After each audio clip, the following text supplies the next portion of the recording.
we'll get started. Pray this morning to open, pray for the Crooks family. I saw Henry John sent, you posted something, but I didn't read it very carefully. Is it just a praise of the number of students? I'm asking for prayer for the ministry, and because it's growing so fast. Yeah. When I spoke with him, he feels overwhelmed because it's Okay. growing so fast. Right. It's a blessing and it's a challenge. Okay, so we'll keep the seminary in India in our prayers. Pray for them this morning. Any other prayer requests we should bring before God corporately this morning? Okay. Yeah, pray for Southern United States, Louisiana.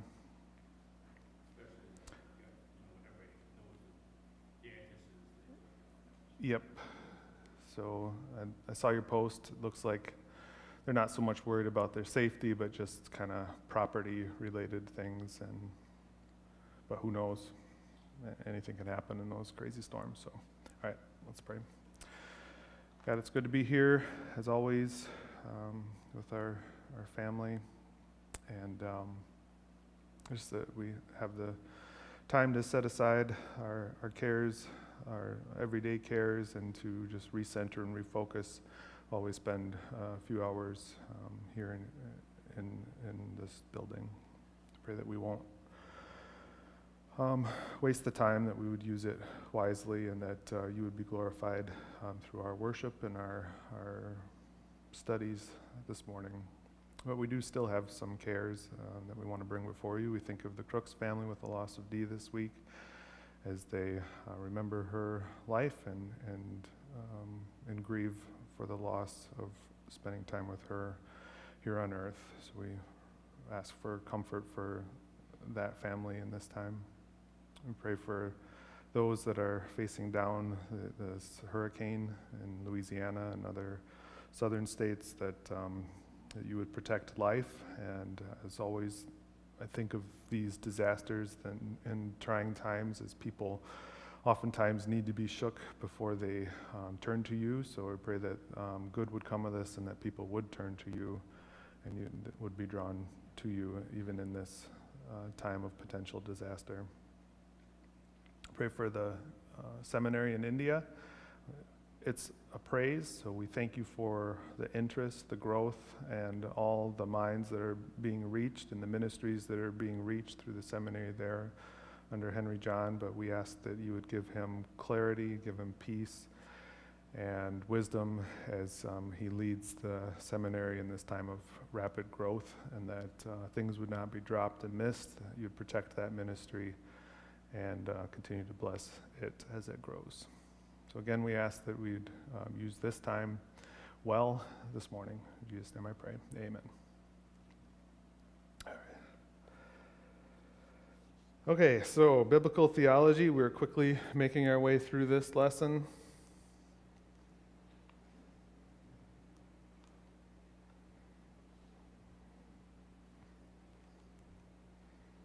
Can you move it? And I'll see if I can move it.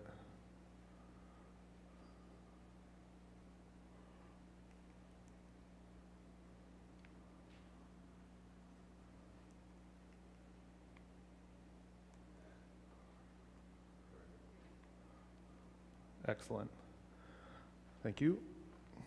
So we're already on week 9 of 13, and we've got week 9 of 12 normal lessons, and then we have this scary quiz at the end, which isn't going to be scary. And I know Wayne's been thinking about what we might do for that. But yeah, quickly moving through, and this is the last week of the different stories that we're going through, the different themes that we're seeing as we look at a biblical theology, these story themes that are found throughout Scripture. And today we're talking about idolatry, which I thought, like, oh, that might be a fun one. It's one that certainly there's no lack of material throughout the Bible on idolatry, but that in itself presents an interesting problem as trying to sort through and see, like, where is this even going to go? But I found this really interesting. A lot of times I feel pressure like, oh, I should uncover something new and interesting when I'm leading in Sunday school, and it's like, really, that's dangerous. I think I've talked about this before. But actually, like for me, I learned some stuff this week that I had not noticed before, and it made me appreciate some of these texts that we'll be into. So hopefully I can convey that to you as well. So I always like to try to start with some sort of an example to frame our discussion, to frame your thinking along a main theme. And so today I wanted to get us focusing on resembling what we revere. Like we tend to resemble what we revere in our hearts, that which we spend our minds on, our time and our thoughts on. Oftentimes that gets reflected in our own lives. So I thought I'd start by showing some pictures of people that ended up looking kind of like the pets that they own. And this is a joke. I'm sure you've seen some of these passed around before. They're funny. There's been actual studies done where people have randomly had the picture of them and their dogs, and just like they were all randomized, and they had people select, I think they own that dog, they own that dog. And there's something to it. Like, I don't know if people choose dogs that sort of resemble themselves, or if they sort of grow to groom their dogs. I don't know, but it's a thing. Not all of them are this severe, but it definitely can happen where people end up looking very much like the dogs that they own.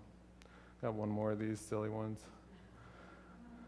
So again, this is just to solidify one of the main themes that we're going to be discussing this morning, of resembling that which is taking up a lot of room in our hearts. So we do tend to resemble what we revere.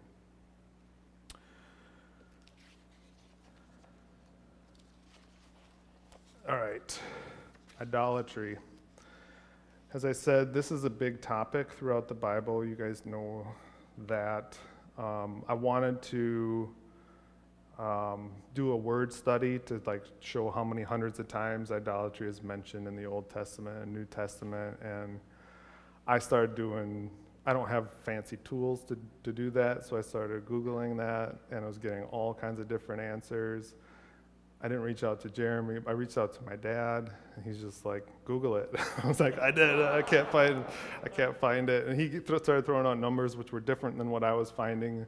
And I was like, this is not working very well. And he's like, well, the problem is there's idolatry. But a lot of times you're talking about the Baals. You see Baals mentioned, or Asherah poles, or Molech. There's just a lot of different terms that are used. And at that point, I was like, this is just to frame a discussion, help frame. I'm not going to spend a lot of time on it. But certainly, idolatry is found all throughout the Bible. And so that presents kind of a daunting task for us to cover this topic in one Sunday. So we're not going to cover the entire topic of idolatry, but we will touch on the story of idolatry, how some of it fits together, and found some interesting bits to pull out and observe.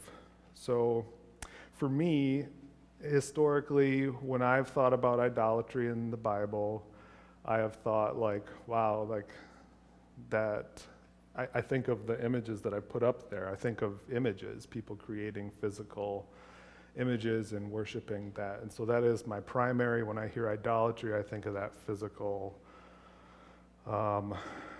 image that people were worshiping instead of worshiping God, and thought, that's not really my problem, and it's not really a problem in modern America society either.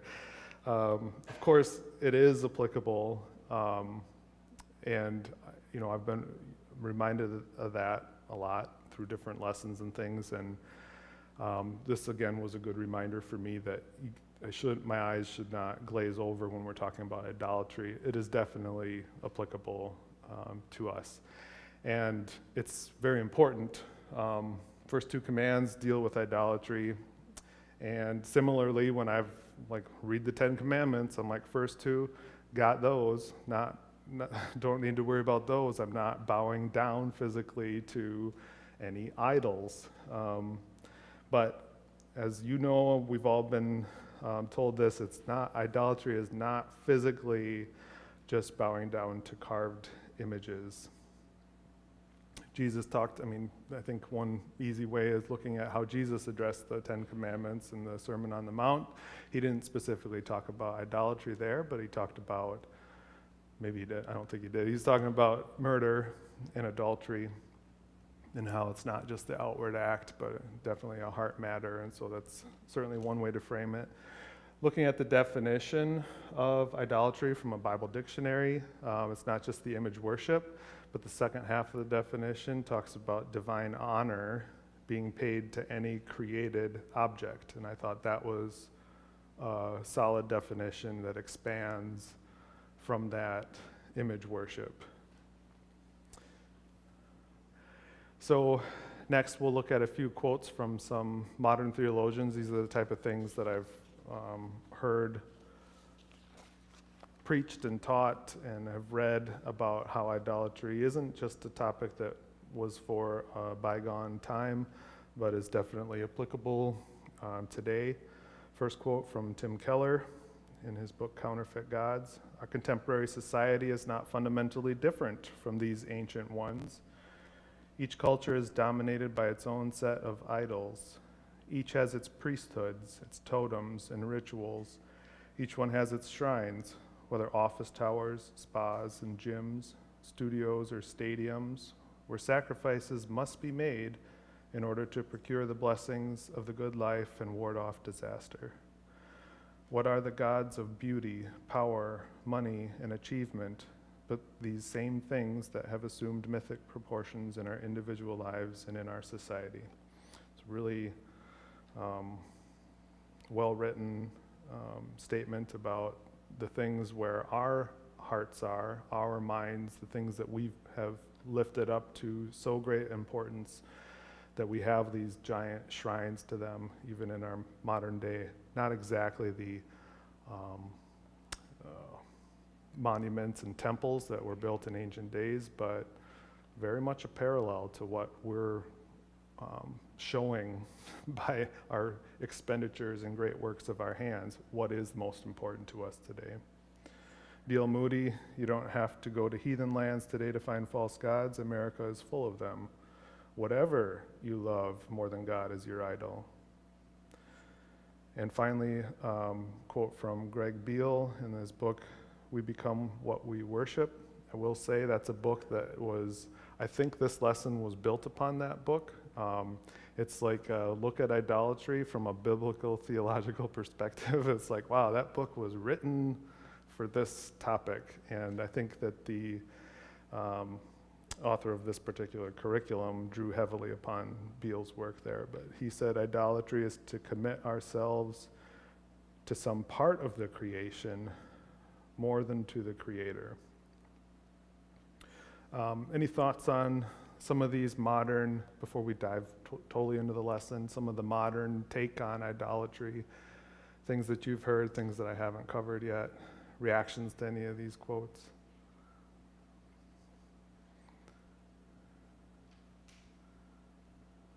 Jeremy? I'll just put a plug in, you gotta read Counterfeit Gods. Counterfeit Gods, very good. Plug for Tim Keller's book. All right. When I read the last quote from Beale, to commit ourselves to some part of the creation more than the Creator, I came across this passage from Habakkuk where he was condemning, it's like in chapter 1 where he's complaining of what he's seeing. And he says to God, you make mankind like fish of the sea, like crawling things that have no ruler. And he's talking about men. He brings all of them up with a hook. He drags them out with his net. He gathers them in his dragnet, and he rejoices and is glad. Therefore, he sacrifices to his net and makes offerings to his dragnet. And I think what came to mind is my family has sort of become invested in this TV show. We've watched a lot of this show this year. We don't have the History Channel, but we found ways to get around that, legal ways, of taking in a lot of this show. I think there's a few seasons that were available on various streaming services that we were able to take advantage of. But this show, if you don't know the premise, they take 10 people, take them to a very remote area, they drop them all out away from each other. They can't interact with each other. They barely interact with the show's producers. They just exchange batteries, do health checks periodically, but they're left with the camera equipment, and then they're on their own. And whoever lasts the longest before calling for help to be taken away or being forced to remove because they're in a physical state of danger wins. So, neat premise. It's like, as far as reality TV goes, it's very real, what they show, but they, oftentimes, the longer they stay, people get really in touch with life and what is important and what do I need to be thankful for, and what, that a lot of introspection, tons of time there to be alone with your thoughts. And when something good happens, it's interesting to see the different reactions, and this praising the creation over the creator happens a lot. And Beth's pointed this out, where they catch a fish and they thank the fish. They'll like pause before they eat and thank the fish. And it's like, that's so weird. They feel the draw to be like, something's bigger here than me. I need to thank the fish, or I need to thank the land. They'll pause and they'll just thank the land. And it's like, wow, they're so close, but they're just misdirected. They're downward looking instead of upward looking. Was there something else was I capturing kind of that? But that to me matched that passage in Habakkuk to a T, where we often praise the creation for good things that happen, whether even that's other people, instead of praising the God who created those things. Any thoughts on that, Rob? I think I've seen some of that. The other thing that I found very interesting was that, because predominantly people who don't know Christ, they also go one of two ways. Either they're able to make it, or they very quickly basically fall into mental health distress because they don't know how to cope with being alone, because they don't. We're never really alone as a believer. We should have that perspective. But if you don't have that perspective, then you truly are alone. And how do you deal with the different privations and the difficult circumstances that you find yourself in if there is no God, if there is no relationship with God? Yeah. So, like I said, it was very interesting. Some people tap out in just a few days because they absolutely lose their minds that quick. Yeah. Rob specifically talking about the show Alone, and how it's interesting. You can kind of read people's reactions as they're going through it. It's an interesting case, like a human condition experiment. And people who don't have a relationship with God are more alone out there than people who have a relationship with God, who are alone physically, but like as far as the human world, but are communing with God while they're out there. And just to see that, the way the mental aspect of the game. It's also, how many times if you've seen this show, I don't know, maybe Rob and I are just talking in Beth, but like people they won't necessarily say we are created to be social beings. Like some will say that, but others will say we are meant to be social. It's just hearing the different word choices, but I think that's true. A plug for coming to church. Like we shouldn't be isolated. And even like myself, like I feel drawn to be alone sometimes, but I'm like, maybe alone for like a week. That's probably all that I would really want if I was actually alone, and then I would be like, I don't want to be alone anymore. And so that's interesting. But any other thoughts? Doesn't have to be on the TV show, but this concept of downward thankfulness and worship as opposed to upward. Okay? Can I ask, what would be like a good example of that today? So like, I mean, no one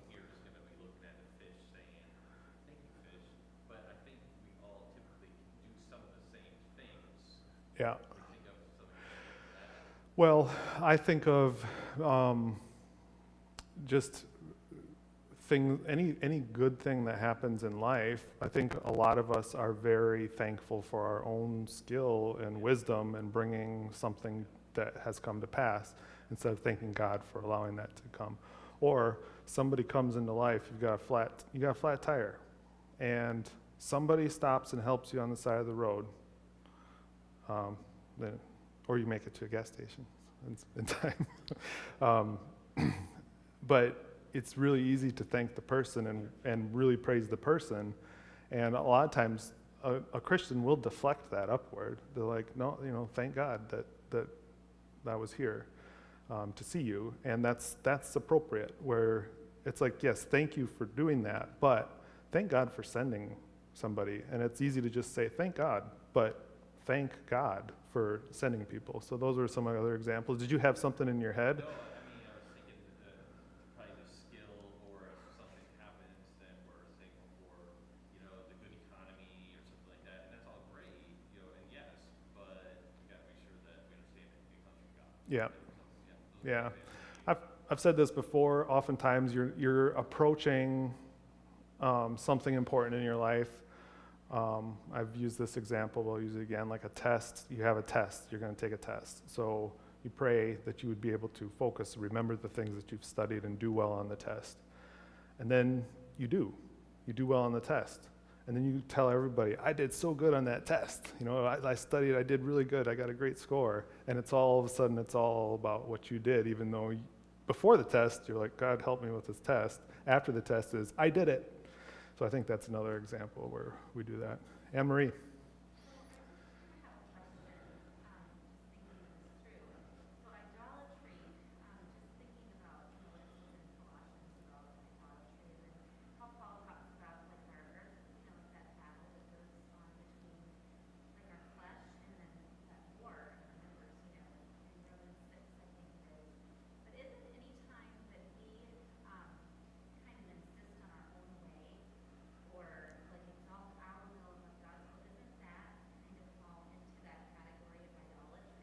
Yeah, and that's where I think when I've dismissed idolatry as being something pretty narrow-minded, and looking at some of the passages in the New Testament where Paul writes about it, and we will cover a little bit of that later, that's where it's just kind of like, oh, this is a lot bigger, much more applicability,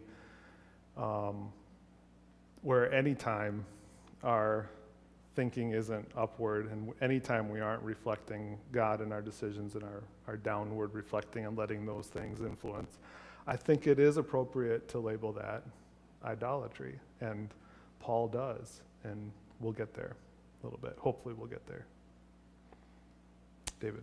Yeah, they had a good session in the Christian counseling series we did this last fall, or this last year, I guess you'd say. It was on idolatry, and it really focused in on how, it depends on, some Christians believe it's super, or some non-believers, think it's super wide, right? Idolatry is only this type of thing.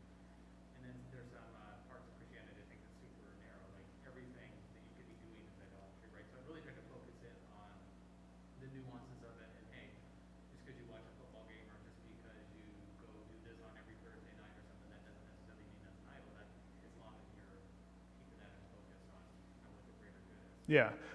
Yeah, so David just mentioned that in the counseling curriculum that they went through, they had a section on idolatry too, and how easily it is to misapply idolatry one way or the other. Either it's too broad, where like you say you can't do anything, everything that you're doing is idolatry, or too narrow in that it's like that, oh, I'm not bowing down and worshiping to a statue, so I'm not breaking that command. So yeah, there's a medium, and a lot of times it's what's inside. That's what Jesus said and preached. So okay, good discussion. Keep this up later if I might need it, but we can move on.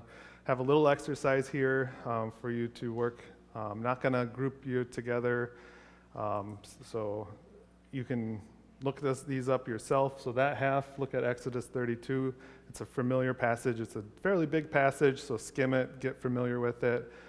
These are not hard questions, except for one of them is kind of hard.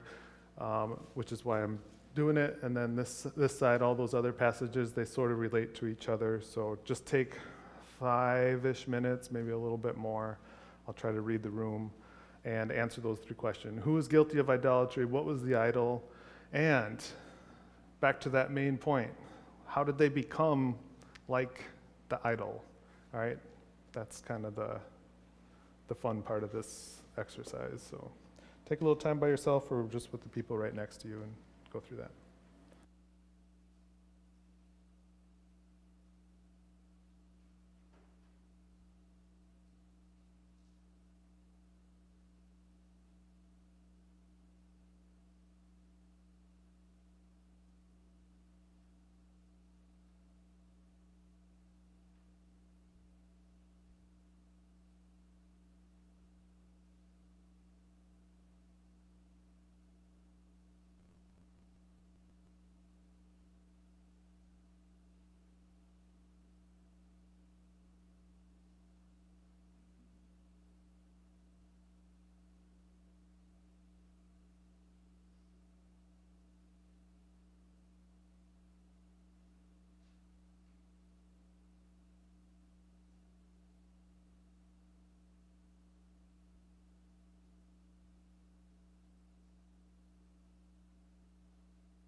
Okay, just another minute or so.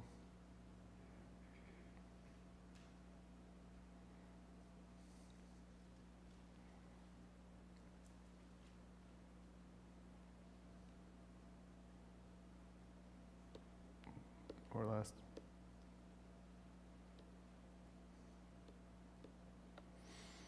All right. So Exodus 32 passage, who was guilty of the idol worship?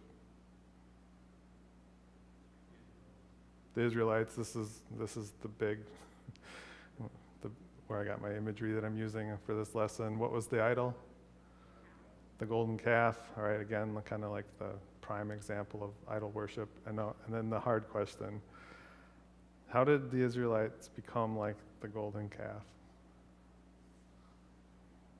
Anne Marie. So it's interesting to note, like when Aaron made the calf, he presented it to them and he said, "This is Yahweh who brought you out of the land of Egypt. Tomorrow will make a feast to Yahweh." So they couldn't comprehend God.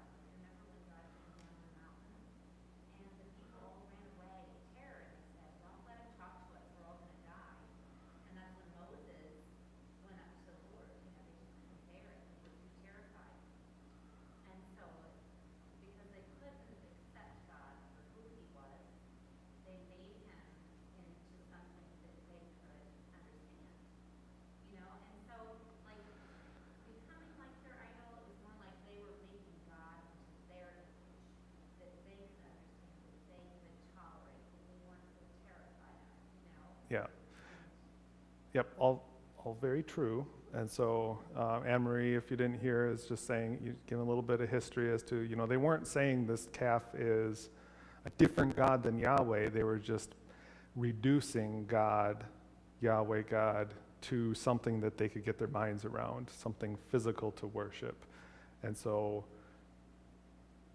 becoming like the calf, again, all very true, not the answer I'm specifically looking for here. Anybody? This one was hard. Wayne's going to be an overachiever and answer for the other team. I'm going to take a stab at it because I don't know what's inside your head. But the idol was ground up and it became part of them. Yeah, They consumed it. they consumed it. I wanted to talk about that. That's not what the curriculum had. But that is something, like they physically ended up having to make the idol part of themselves. And I think this is part of the picture, but also, Rob? Well, the idol came from them too. It was all the gold that was from them. Yep. That became that back. It came from them, they created it, and then it was ended up returned to them. All right, here's what I'm going at. God calls them a stiff-necked people. All right, so that term stiff-necked, I think we kind of have that somewhat of a commonplace term. The root of that term is having to do with cattle. It's an unruly cattle that won't obey commands. That is what is stiff-necked. So immediately they create a golden calf, and God calls them stiff-necked. And it's not a one-time occurrence. He calls them stiff-necked over and over in Exodus and in Deuteronomy. They're referred to as a stiff-necked people. And that way they resembled the image that they created. All right, it's from the curriculum. I don't know how much emphasis we want to put on that, but I found that pretty neat. I didn't ever make that connection between the term stiff-necked and the idol, and I think that was intentional. Okay? Any other thoughts on that before we move to the other passages, mainly in Isaiah? Just one other thing about Exodus 32 is that it's important to remember that the gold came from Egypt. Gold came from Egypt. And God provided it through their enemies and the plundering of it. And so they take what God had miraculously given to them, and then they turn it into an idol that would be similar to what the Egyptians would worship as well. Right. So to see the slap in the face of God. Yeah, it's, again, we can look back and how did they so quickly fall and turn? We would never do that. But yeah, it is amazing. Again, looking back, when we will at creation, how quickly that fell apart too. But yeah, turning a blessing from God into an idol, which sort of fits into what we talked about before. All right, Isaiah passage. Who was guilty of idolatry? The same people much later have not gotten over it. They didn't learn the lesson, as we all know. Idolatry was a thorn in their side for their entire Old Testament existence. And what was the idol here? A little bit harder. It was things they made. Yeah. I think carven images, metal images. Yeah. Some of the passage mentioned different things, but certainly idolatry was mentioned. And how did they become like their idols? Yeah. They couldn't hear. They had eyes but could not hear, eyes but could not see, ears but could not hear. And that was the pronouncement that Isaiah had. That was the judgment that he was given. He was charged with giving the people. God was telling Isaiah, this is guilty. This is the punishment. They have been found guilty, and their punishment now is that they're going to be like these idols. They will not see spiritual truth. They will not hear it. It was not just that they were like that. This was the punishment that was issued upon them. So, really sad that it came to that point, and didn't end that way. I mean, there's a glimmer in Isaiah. We'll finish with that this morning, but that idea of having eyes and not seeing, that's probably very familiar.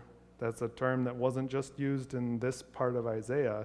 Again, that was used multiple times. And then, this might be my segue. Not yet. But this was also quoted several times in the New Testament. So we'll get there. But before we go forward, we're going to use this story tool of looking backwards first before we look forward. So, yes, we tend to resemble what we revere. That was kind of the point of that little exercise.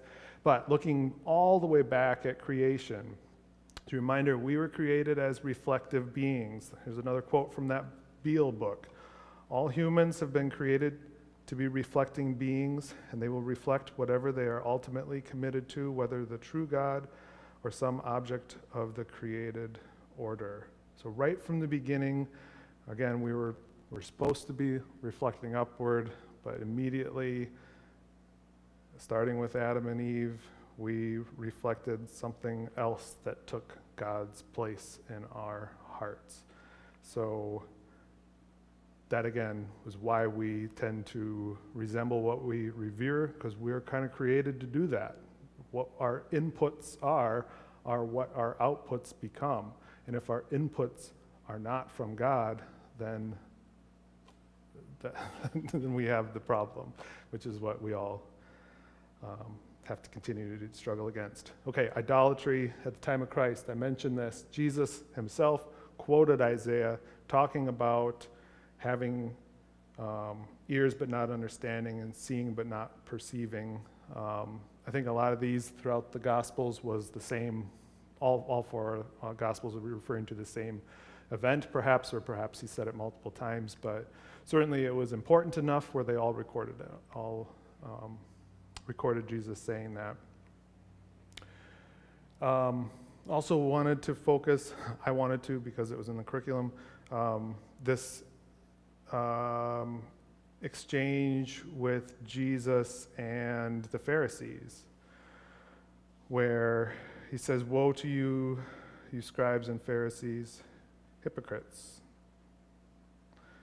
For you are like whitewashed tombs, which outwardly appear beautiful, but within are full of dead people's bones and all uncleanness. So you also outwardly appear righteous to others, but within you are full of hypocrisy and lawlessness." That's a passage that I've read a lot of times, but this week I read the next verse. "Woe to you, scribes and Pharisees, hypocrites, for you build the tombs of the prophets and decorate the monuments of the righteous, saying, if we had lived in the days of our fathers, we would not have taken part with them in shedding the blood of the prophets." That was just in a whole new light, because Jesus, again, is saying, you are what you are creating an idol. You are holding up these tombs of these prophets and thinking because you are obeying all these specific rules, that you're better than the people that were before, but inside, you are just like those things that you revere. So again, that was just like, that's a new way of looking at that passage. So I found that like, oh yes, that is fun to look at that language, that colorful language of when talking about idol worship and using these stiff-necked and blind, having eyes and blind, and now this tomb talk is just like, this is a theme that is repeated. So looking at the Bible using these storyline tools can really make some of these passages come alive. So I really appreciated that this week. I won't tell that story. What? Yeah. Oh, I better tell it then. Okay, this is a complete aside. This is an inside joke that I will tell because I don't want people to think that Beth is a hypocrite. But when I read that, my first Sunday here at Memorial Baptist Church, I was not a member. I was maybe engaged, probably not even engaged. Beth and I were dating. I visited, went to Sunday school. Wayne was teaching, and he asked me to read, or maybe I volunteered trying to show off, like, well, I don't know. But I read a passage, and it had the word hypocrites in it, and it was like split on my Bible, so like the first part was on the one line, and I read it, and I pronounced it Hippocrates. It killed me that like I finished reading, and I was like, that was not right. And I looked back, and I was like, oh man.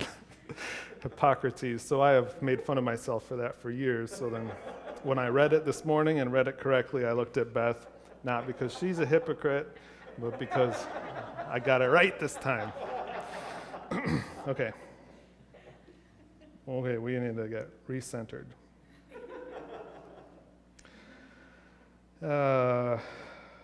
Okay. Moving on, we get to sort of what Anne-Marie was hinting at before, the passage in Colossians. And then in Corinthians, these are some of the things that Paul wrote. And again, looking at it, this is where we can see that the term idolatry should have much broader application than simply the very narrow things and examples that we were pointing out. So the Colossians passage, I'll read both of these, but Colossians 3:5-8, put to death therefore what is earthly in you, sexual immorality, impurity, passion, evil desire, and covetousness, which is idolatry. On account of these, the wrath of God is coming. And these you too once walked when you were living in them, but now you must put them all away: anger, wrath, malice, slander, and obscene talk from your mouth. So, lest you think that idolatry, lest you think like I tend to, where like my natural stance is idolatry, got that, not applicable to me. It's applicable, all right? This is a much broader application we can see through Paul here in the New Testament. Similarly, in Corinthians, do not be idolaters, as some of them were, as it is written, the people sat down to eat and drink and rose up to play. We must not indulge in sexual immorality, as some of them did, and 23,000 fell in a single day. We must not put Christ to the test, as some of them did, and were destroyed by serpents, nor grumble, as some of them did, and were destroyed by the destroyer. Now these things happened to them as an example, but they were written down for our instruction, on whom the end of the ages has come. Therefore, let anyone who thinks that he stands take heed, lest he fall. No temptation has overtaken you that is not common to man. God is faithful, and he will not let you be tempted beyond your ability. But with the temptation, he will also provide the way of escape, so that you may be able to endure it. Therefore, my beloved, flee from idolatry. Again, that he's bookended specific terms of idolatry, but nowhere do you see the traditional sense of bowing down in worship. This is where the broader sense of any of these things can become an idol to you. So those passages or those quotes that we put up of some modern theologians discussing idolatry, I don't think there's a stretch there. I've thought that in the past where I'm like I think that's bad at replacing holding up things that are more important in your life than God. That's bad, but I'm not sure I'd call it idolatry. I was like, that's a stretch, but that was faulty thinking in my youth, and definitely idolatry. I think it's an appropriate term, and it should, when we come across idolatry in the Bible, I should, if you have similar tendencies, don't dismiss it. That should jump out at the page and should be something that should be like, oh, pay attention, all right, this is something that is applicable. It's not a problem of a bygone era.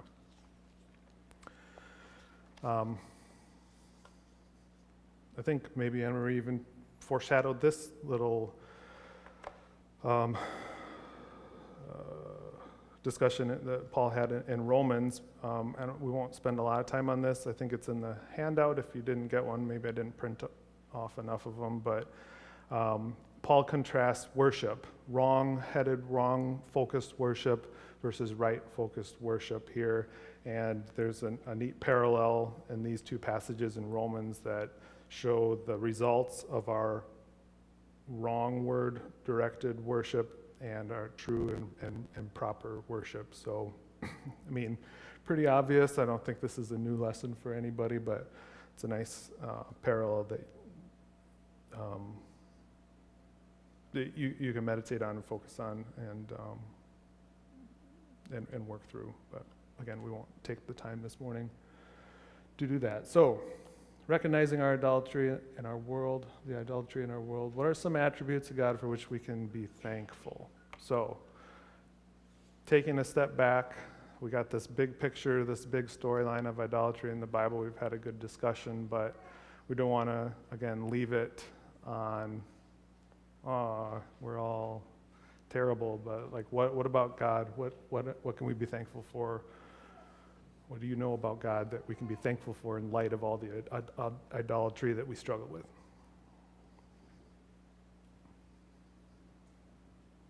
Anne-Marie? I'm thankful for God's faithfulness and His promise to us that He will complete the work in us that He began. Faithfulness of God, that we fail, but God is faithful to complete the work in us. Very good. Loving kindness. God is loving and kind, though we do not deserve it. Jeremy? He's sufficient, that we don't need these other idols. He's supreme. Yes. I think we constantly feel like we need this, and then we'll be happy. We like one more thing. Once I get this, I'll be happy. Or once I have this relationship, I'll be happy. We don't need it. We have God, and He is sufficient. Good. Another one. Sovereignty and just looking and reading and thinking, oh my goodness, everything's so out of control. There's a giant storm bearing down in the Gulf Coast. Everything's out of control in the Far East, and it's just so easy to look at that and say, oh, and to be panicked and to think, what's going to happen? But then to know that God upholds everything by His word, the word of His power. Yeah. And He's completely, none of this is taking Him by surprise. Yeah. In the end, He's the one who's Yeah. bring everything under His feet. Yeah. So God is sovereign. And this world, we can look at this world and get panicky. It's a word that Anne-Marie used. I don't panic, I despair. I think my reaction to it is just, I can't handle this anymore. But remembering God's in control and God is sovereign is something that we can rest in and calm our panic or despair. Did you have it? Yeah, I was just going to say, everything that we desire, everything that we end up looking for an object to idolize because we feel lacking love, joy, peace, patience, kindness, all those things are encompassed in God, in Jesus Christ. And so we have not only that wisdom and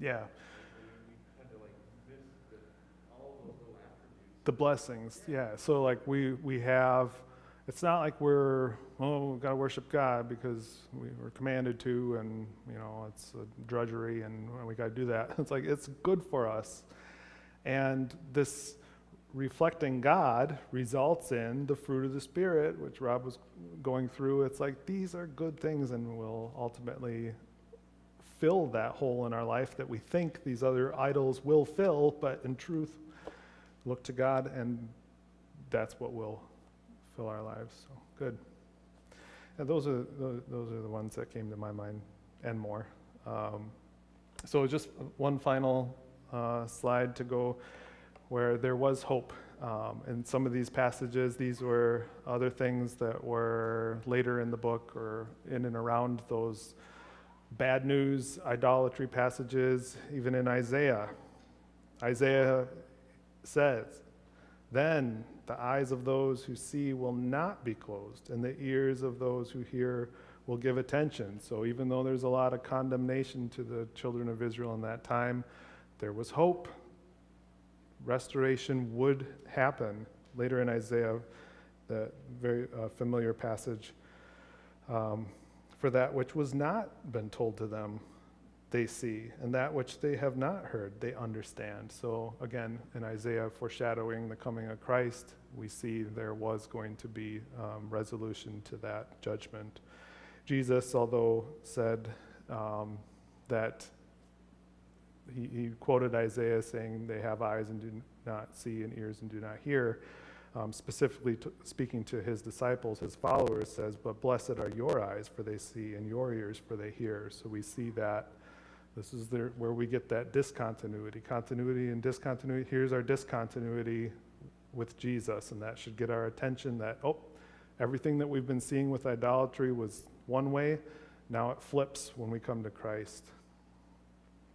And in the passage that was talking about idolatry in Corinthians, even there we see that God is faithful, and he will not let any of the temptations be beyond what we can bear. So we have struggles, but God is sovereign. God will fill the hole and give us what we need. So that is what we have from the story of idolatry in the Bible. Any last thoughts? Anything bouncing around anybody's head that you'd like to let escape your mouth before we close? Okay, very good. So God, I think it's easy to focus on you while we're here, and so we're glad for, again, setting this time to do just that. But it's also easy to become distracted once we leave this building. So prompt in our hearts throughout this week these reminders. I pray that pray for myself that as I read that I would be looking at your word with these storyline tools in mind, that I would see the connections that I've been blind to before, and that appreciate the true depth and continuity in your whole word here, and that it may enrich my lives. And this prayer is for anyone else in the room as well. So we're thankful for the curriculum that we have. We're thankful for these reminders. Ultimately, we're thankful for the discontinuity that we see that happened when you sent your son. So in him, ultimately, our thanks is given. Pray these things in Jesus' name.